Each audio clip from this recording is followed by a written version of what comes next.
पाकिस्तान में सबसे पहले 1984 में ये खालिस और हाइजेनिक दूध को पैकेज फॉर्म में लेकर आए। मैं बात कर रहा हूँ हलीब फूड्स की। हलीब अरबी जबान में दूध को कहते हैं और दूध एक मुकम्मल ग़िज़ा है, इसीलिए पूरी दुनिया में इंसानों की बुनियादी ग़िज़ा का ये एक अहम हिस्सा है। दूध से ना सिर्फ मज़ेदार खाने स्वीट डिशेस बनती हैं बल्कि इसकी बाय प्रोडक्ट्स भी बहुत ही ज़्यादा इंसानी सेहत के लिए फ़ायदेमंद होती है। पाकिस्तान दुनिया का 5वां बड़ा मिल्क प्रोड्यूसर है। पाकिस्तान के मुख्तलिफ इलाकों में आपको बड़े और छोटे डेयरी फार्म्स देखने को मिलेंगे और इस वक्त जिस डेयरी फार्म में मैं मौजूद हूँ it is one of the modernised dairy farm और हलीब फूड लिमिटेड इस डेयरी फार्म से मिल्क कलेक्ट करती है, सोर्स करती है। कितने बड़े लेवल पर ये मिल्क की कलेक्शन करते हैं, क्या मैकेनिज्म है और किस तरीके से ये बैक्टीरिया फ्री हाइजेनिक मिल्क जो है अपने कंज्यूमर तक पहुंचाते हैं। इस वक्त हम मौजूद हैं हलीब फूड लिमिटेड के प्लांट के अंदर और आप देख सकते हैं किस तरह लेटेस्ट मशीनरी को इस्तेमाल करते हुए ये दूध को प्रोसेस करते हैं। अच्छा, इंटरेस्टिंग बात जिस तरह कि हमने आपको दिखाया कि क्वालिटी लैब जहाँ पर तमाम तर क्वालिटी चेक होता है, जो भी दूध कंटेनर की सूरत में आता है रेड कलर की एक सील अप्लाई की गई होती है। ये सील इसलिए अप्लाई की गई होती है ताकि रास्ते में किसी भी किस्म की कंटामिनेशन दूध में ना डाली जा सके। जो भी दूध रिसीव होता है क्वालिटी लैब से सबसे पहले ऑटोमेटिकली पाइप्स के ज़रिए उसको शिफ्ट किया जाता है साइलोज़ में। बड़े बड़े साइलोज़ यहाँ पर हलीब की फैक्ट्री में लगाए गए हैं। तकरीबन 3 लाख लीटर दूध ये स्टोर कर सकते हैं, इनके पास की कैपेसिटी है। और फिर इंटरनल पाइपिंग के ज़रिए उस दूध को शिफ्ट किया जाता है इस पेस्चराइजेशन यूनिट में। और आप पीछे देख सकते हैं कितनी बड़ी मशीन्स जो है यहाँ पर लगाई गई हैं। अच्छा, इस पेस्चराइजेशन यूनिट में क्या होता है, सबसे पहले दूध को 16 सेकंड के अंदर 75 डिग्री सेल्सियस पर गर्म किया जाता है। इससे क्या होता है, जो पाइथोजन्स ऐसे जरासीम जो हमारी सेहत के लिए अच्छे नहीं हैं उन तमाम तर जरासीम को, उन बैक्टीरियाज को ख़त्म किया जाता है और फिर दूध को ठंडा किया जाता है। ठंडा करने के बाद उसी दूध को ये मशीन्स आपस में कनेक्टेड है, एक होमोजेनाइज़र मशीन के अंदर जो है शिफ्ट किया जाता है। होमोजेनाइज़र क्या करती है, वो दूध के अंदर जो बलाई है उसको छोटे छोटे पार्टिकल्स के अंदर कन्वर्ट कर देती है। क्योंकि जब भी हम डब्बे का दूध इस्तेमाल करते हैं जिस तरह कि हलीब का, तो एक सवाल बार बार लोग पूछते हैं कि इसमें बलाई नहीं आ रही, इसको हमने गर्म किया। उसकी वजह ये है कि होमोजेनाइज़र के ज़रिए उसकी फ़ैट को, बलाई को पूरे दूध के अंदर जो है वो डिस्ट्रीब्यूट कर दिया जाता है। तभी आप हर घूंट में जो है भरपूर ग़िज़ाइयत जो है वो ले सकते हैं, उसको प्रॉपर उसके टेस्ट को इंजॉय कर सकते हैं। होमोजेनाइज़र के प्रोसेस के बाद ऑटोमेटिकली इन पाइप्स के ज़रिए जो है इसको अगले सेक्शन में, एक अगले यूनिट में जहाँ पर UHT अल्ट्रा हीट ट्रीटमेंट का प्रोसेस होता है, आ चुके हैं UHT हॉल के अंदर। और यहाँ पर मशीन्स का शोर इतना ज़्यादा है सो नॉइज़ पोल्यूशन कंट्रोल करने के लिए आप देख सकते हैं यहाँ पर ईयर प्लग्स या ईयर पफ्स को मैंने पहने हुए हैं ताकि शोर जो है वो ज़्यादा आपको डिस्टर्ब मत करे।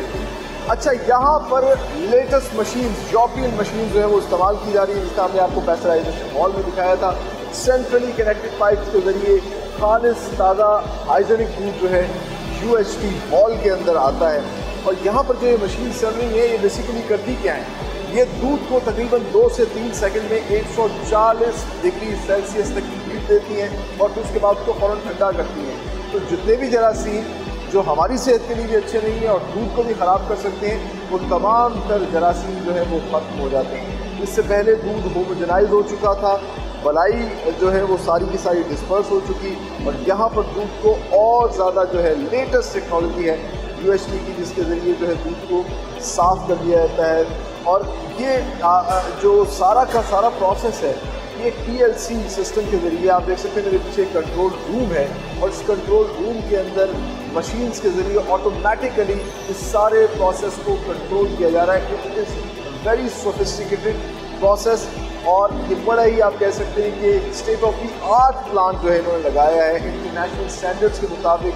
जिस तरह कि हमने आपको दिखाया है सारा प्रोसेस हो रहा है। सो अल्ट्रा हीट ट्रीटमेंट के बाद हाइजेनिक और खालिस दूध तैयार हो गया और अब इस दूध को जो है पैक किया जाता है। तो पैकिंग के मुख्तलिफ पैकेजिंग मटीरियल्स हैं, किस तरीके से ये अपनी प्रोडक्ट को पैक करते हैं। UHT प्रोसेस के बाद जरासीम से पाक दूध को स्टेरल पैकिंग के अंदर फिल किया जाता है और इस वक्त हम मौजूद हैं हलीब फूड्स लिमिटेड के पैकेजिंग सेक्शन के अंदर। यहाँ पर 2 किस्म की पैकेजिंग ये करते हैं, एक तो टेट्रा पैक और दूसरा इकोलीन। अच्छा, ये दोनों पैकिंग जो है ये स्टेराइल है, जो दूध होता है वो भी एसेप्टिक होता है, उसमें किसी किस्म का कोई जरासीम इन्वॉल्व नहीं होता। जिस तरह कि हमने आपको दिखाया, क्लोज इन्वायरमेंट में सेंट्रली कनेक्टेड पाइप्स के ज़रिए ऑटोमेटिकली जो है ये सारा का सारा दूध या जूस जो यहाँ पे प्रोसेस किया जाता है वो इस पैकिंग सेक्शन के अंदर आता है। और ये पैकिंग सेक्शन जो है यहाँ पर भी लेटेस्ट यूरोपियन मशीन्स हैं, स्टेट ऑफ द आर्ट ये मशीन्स लगी हुई हैं जिनको ऑटोमेटिकली कंट्रोल किया जाता है। और यहाँ पर ना सिर्फ प्रोडक्ट इसमें फिल होती है बल्कि साथ ही साथ आगे प्रोसेस होकर जब पैकिंग होती है तो उस पर मैन्युफैक्चरिंग, एक्सपायरी, बैच, तमाम तर चीज़ें प्रिंट होती हैं। और फिर ये साथ ही जो दूसरा हॉल है वहाँ पर सेकेंडरी पैकेजिंग कार्टन के अंदर इसको पैक किया जाता है। अच्छा, यहाँ मैं आपको एक अहम बात बताना चाहूँगा, टेट्रा पैकेजिंग हो या इकोलीन, दोनों जो है वो दूध को या जूस को सिक्योर रखती है। टेट्रा पैकेजिंग के लिए ख़ास तौर पर उसकी 6 लेयर्स हैं। ये जो डब्बे का दूध है ये 3-4 महीने तक क्यों ख़राब नहीं होता, उसकी एक बहुत बड़ी वजह ये है कि इस पर किसी भी किस्म की बाहर की इन्वायरमेंट अफेक्ट नहीं करती। हमने आपको दिखाया कि मिल्क कलेक्शन से लेकर यहाँ तक कोई ह्यूमन इन्वॉल्वमेंट नहीं है, कंट्रोल्ड और क्लोज इन्वायरमेंट में सारा प्रोसेस हो रहा है, किसी किस्म की कोई धूप, सनलाइट, बैक्टीरिया इस पर इफेक्ट नहीं करता। लेकिन जब वंस आप इस पैक को खोल लेंगे तो फिर जिस तरह एक आम दूध या आम जूस जो है वो 1 या 2 दिन में ख़राब हो जाएगा, वैसे ही ये दूध भी ख़राब हो सकता है। लेकिन यहाँ पर इस फैक्ट्री में इस चीज़ का ख़ास ख्याल रखा जाता है, ना सिर्फ एसेप्टिक प्रोडक्ट होती है बल्कि पैकेजिंग भी एसेप्टिक होती है। और दोनों पैकेजिंग की मशीन जो हैं डिफरेंट हैं, डिफरेंट मटेरियल्स के अंदर पैक हो रहा है। जब सेकेंडरी पैकिंग हो जाती है तो उसके बाद उसको वेयर हाउस में शिफ्ट कर दिया जाता है। अब वेयर हाउस में आपको दिखाते हैं कि कितना स्मार्टली और सोफिस्टिकेटेड प्रोसेस के ज़रिए ये अपनी प्रोडक्ट को प्लेस करते हैं। ये है हलीब फूड्स लिमिटेड का warehouse and look at the grandeur. कितने बड़े लेवल पे यहाँ पर फाइनल प्रोडक्ट जो है उसको स्टैक किया जाता है और पूरी एक साइंस है इसके पीछे, किस तरीके से कौन कौन से इलाकों में जो प्रोडक्ट जाएगी। सो अलग अलग स्टैक्स इन्होंने बनाए हुए हैं। एंड द इंटरेस्टिंग पार्ट, इस तरह के 3 वेयर हाउसेज जो हैं इस प्लांट के साथ हैं, जहाँ ना सिर्फ ये फाइनल प्रोडक्ट जो ना सिर्फ मिल्क है, जूस है, इसके अलावा देसी घी है, क्रीम है, जितनी भी ये एसेप्टिक प्रोडक्ट्स जरासीम से पाक खालिस प्रोडक्ट्स बनाते हैं उनको इन कंट्रोल वेयर हाउसेस के अंदर स्टॉक करते हैं। इसके साथ साथ इनका जो पैकेजिंग का मटेरियल है, जो रॉ मटेरियल, उसको भी अलग अलग जगह पर स्टॉक किया जाता है।